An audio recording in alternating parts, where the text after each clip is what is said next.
నమస్తే, welcome to 99 TV. చూస్తున్నాం కదా, అనన్య భట్, సౌజన్య ఈ ఇద్దరి హత్య కేసులు వెలుగులోకి వచ్చిన తర్వాత ధర్మస్థల హత్యల వ్యవహారం వెనుక ఉన్న పెద్దలు ఉలిక్కి పడుతున్నారు. సిట్టు కూడా ఏర్పాటు చేసింది కర్ణాటక రాష్ట్ర ప్రభుత్వం.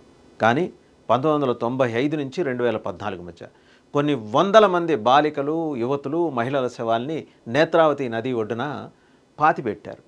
ఆల్మోస్ట్ వాటిల్లో మూడొంతుల మృతదేహాల మీద ఎటువంటి దుస్తులు లేని పరిస్థితుల్లో కళ్ళు పెరికివేసిన సంఘటన, అలాగే ఒంటి మీద గాయాలు, అత్యాచార ఘటనల సందర్భాలు ఉన్నట్టుగా ఆ శవాలని పాతిపెట్టిన ఒక పారిశుద్ధ్య కార్మికుడు ఇచ్చిన ఫిర్యాదు ఆధారంగా ఇదంతా బయటకు వచ్చిందనమాట. అతను చెప్పుకుంటూ వచ్చాడు, అతన్ని బెదిరించారట. ఇంకా నేత్రావతి నది ఒడ్డు పరిసరాలను శుభ్రం చేయడం అతని ఉద్యోగ బాధ్యత. అలా చేసినప్పుడు ఒక పెద్ద సంస్థకు చెందిన అతిపెద్ద వ్యక్తులు, అటు రెండు పార్టీలతో సంబంధాలు ఉన్నవాళ్ళట, అటు కాంగ్రెస్తోనూ బీజేపీతోనూ సంబంధాలు ఉన్నవాళ్ళట, వాళ్ళు చెప్పింది ఆ ఏరియాలో శాసనం అట. ఈ పాటికి అర్థమై ఉండాలి. సో అటువంటి వ్యక్తులు, వాళ్ళకు అనుబంధంగా పనిచేస్తున్న కొన్ని సంస్థలు కలిసి ఈ దారుణానికి, అకృత్యానికి పాల్పడ్డాయని చెప్పేసి అతని ఆరోపణ. దాని మీద అతను ఎట్టకేలకు ఒకటే ఒక కండిషన్ పెట్టాడు పోలీసులకు, నేను ఫిర్యాదు చేస్తాను, బట్ నా వివరాలు గోప్యంగా ఉంచాలని. ఆ కండిషన్ మీద అతను వచ్చి ఫిర్యాదు చేశాడు. అండ్ కోర్టు కూడా దాని మీద విచారణకి ఆదేశించింది. 2010లో కల్లేరి అనే ఒక ఏరియాలో ఒక పెట్రోల్ బంక్ సమీపంలో 12 నుంచి 15 ఏళ్ల లోపు బాలిక శవాన్ని ఆమె స్కూల్ యూనిఫామ్తో సహా పూడ్చిపెట్టినట్టు ఆ పారిశుద్ధ్య కార్మికుడు చెప్పాడు. అత్యాచారం, గొంతు బిగించిన గుర్తుతో అమ్మాయి కనిపించిందని కూడా, శవం కనిపించిందని కూడా అతను చెప్పాడు. మరొక సందర్భంలో ఒక మహిళని యాసిడ్తో కాల్చి ఈ న్యూస్ పేపర్స్లో చుట్టి తీసుకొచ్చారు. ఆ మహిళ శవాన్ని కాల్చాలని చెప్పి ఆదేశించారట. ఆల్రెడీ యాసిడ్ తోటి కాల్చేశారు, కాల్చాలని కొన్నిసార్లు పూడ్చిపెట్టడం, కొన్నిసార్లు కాల్చడం. ఇతని చేత ఇన్ని అకృత్యాలు చేయించారు వాళ్ళు ఎవరో. ఈ ఫిర్యాదుతో పాటు ఇటీవల అతను తవ్వి తీసిన కొన్ని అస్థిపంజరాల ఫోటోలు కూడా ఆయన కోర్టుకి ఇచ్చాడు, పోలీసులకి, కోర్టుకి.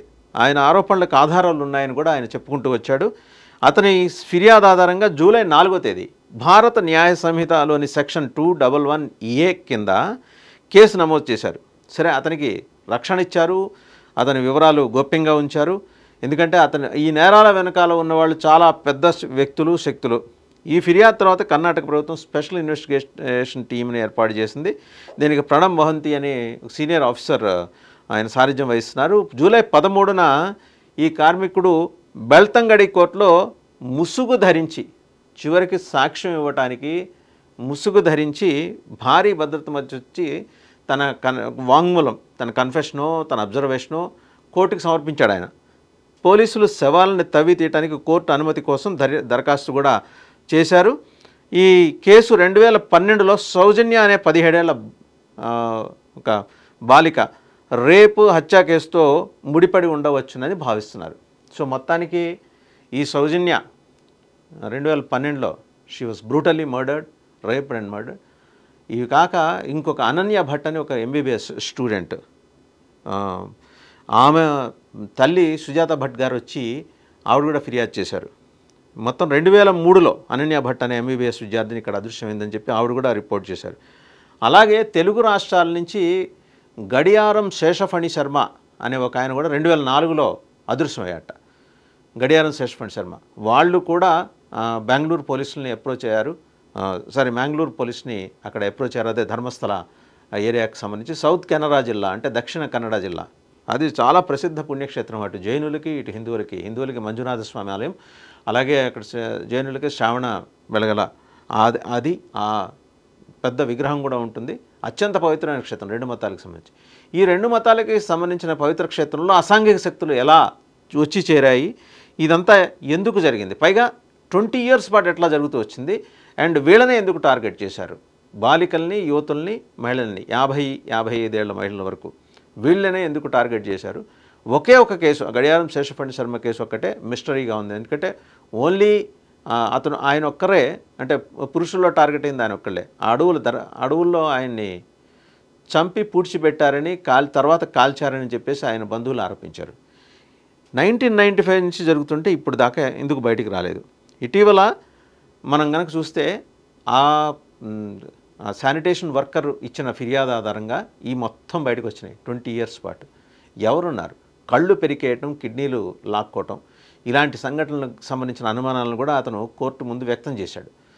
సో దీంతో వ్యాపారం ఎవరో చేస్తున్నారు అంటే చంపే ముందు అత్యాచారం చేసి తర్వాత కళ్ళు మొత్తం అంటే ఎలా తీసివేస్తే భద్రంగా ఉంచుకోవచ్చో అట్లా పూర్తిగా సర్జికల్ మెథడ్లో కళ్ళని కిడ్నీలని తొలగించి మరీ తర్వాత కాల్చి చంపటమో పూడ్చిపెట్టడమో చేస్తూ వచ్చారని. చాలా ప్యాథటిక్. ఈ విక్టిమ్స్ ఈ ధర్మస్థలంలో జరిగిన మాస్ మర్డర్స్లో విక్టిమ్స్ 2 తెలుగు రాష్ట్రాల వాళ్ళు కూడా ఉన్నారు. కొంతమంది బయటకు వచ్చి చెప్పుకోగలుగుతున్నారు, కొంతమంది చెప్పుకోలేకపోతున్నారు. 20 ఏళ్ల క్రితం బిడ్డలను కోల్పోయిన తల్లిదండ్రుల వేదన ధర్మస్థల పోలీస్ స్టేషన్కి వెళ్తే మనకు కనిపిస్తుంది. అండ్ కర్ణాటక ప్రభుత్వం సిట్ ఏర్పాటు చేసింది. అసలు ఎవరున్నారు దీని వెనకాల? ఈ కళ్ళని సరఫరా చేసే బయట దేశాలకు సరఫరా చేసే మాఫియా. ఎందుకంటే ఇవన్నీ కూడా మీరు ఎప్పుడైనా పెద్ద పెద్ద నేరాలు గమనిస్తే పోర్ట్ సిటీస్కి దగ్గరలో జరుగుతుంటాయి. ఇక్కడికి మ్యాంగ్లూర్ పోర్ట్ సిటీ దగ్గరగా ఉంటుంది. సో అక్కడి నుంచి వీటిని అక్రమ మార్గాల్లో వేరే దేశాలకు తరలించడం, దీని వెనకాల ఉన్న మాఫియా ఎవరు, ఒక పెద్ద ఫార్మా కంపెనీ ఉన్నట్టు సందేహాలు ఉన్నాయి. సో ఫార్మా కంపెనీ అనుబంధంగా ఈ వ్యాపారం కూడా చేస్తూ, ప్రత్యేకించి అనుమానాలు ఏంటంటే ఎక్కువగా ఆఫ్రికన్ కంట్రీస్కి వీటిని ఎక్స్పోర్ట్ చేసినట్టు, అవయవాలను ఎక్స్పోర్ట్ చేసినట్టు అనుమానం. దీని మీద పూర్తి స్థాయిలో దర్యాప్తు జరుగుతుంది. ఎనీహౌ సిట్ ఇన్వాల్వ్ అయింది కాబట్టి పూర్తి స్థాయిలో దర్యాప్తుని మనం యాంటిసిపేట్ చేయొచ్చు. బట్ ఫర్ షూర్ ఈరోజు ధర్మస్థలకి వెళ్ళాలంటే భయపడుతున్నారు తెలుగు రాష్ట్రాల నుంచి. అక్కడ మంజునాథ స్వామి ఆలయం ఉంది, జైనులు పవిత్రంగా భావించే క్షేత్రం కూడా ఉంది, జైన తీర్థంకుడి క్షేత్రం కూడా ఉంది. అటువంటి చోటికి వెళ్ళాలంటే భయం ఏర్పడటం అనేది, అలాగే కొన్ని మఠాలు కొన్ని పీఠాలు వాళ్ళు రాజ్యాంగేతర శక్తులుగా వాళ్ళు వ్యవహరించడం అనేది కర్ణాటకలో పరిపాటి. ప్రభుత్వాన్ని ఏర్పాటు చేయటం, కూల్చడం వెనుక ఆ మఠాలు పీఠాల వ్యవస్థలు కూడా చాలా బలంగా పనిచేస్తున్నాయి అనేది. ఎలాగైతే వెస్ట్రన్ కంట్రీస్లో చర్చి రూల్ ఎలా చేస్తుందో, గవర్నమెంట్స్ని ఎలా డిసైడ్ చేస్తుందో, కర్ణాటకలో ప్రత్యేకించి ఇటువంటి ప్రాంతాల్లో స్థానికంగా మఠాలు పీఠాలు విపరీతమైన శక్తిని బలప్రదర్శనని కలిగి ఉంటాయి. వాళ్ళ ఇన్ఫ్లుయెన్స్ తోటే రాష్ట్రంలో ప్రభుత్వాలు ఏర్పడ్డాయని వాళ్ళు క్లెయిమ్ చేసుకున్న సందర్భాలు కూడా లోగడ ఉన్నాయి. చూద్దాం ఈ పర్టికులర్ కేసు మాస్ మర్డర్స్ విషయంలో అయినా నిజాలు బయటికి రావాలని కోరుకుందాం. అండ్ ముసుగు ధరించి కోర్టుకు హాజరయ్యే దుస్థితి కలిగిన ఆ కార్మికుడికి ఆ శానిటేషన్ వర్క్కి కర్ణాటక ప్రభుత్వం రక్షణ కల్పిస్తుందని కూడా ఆశిద్దాం.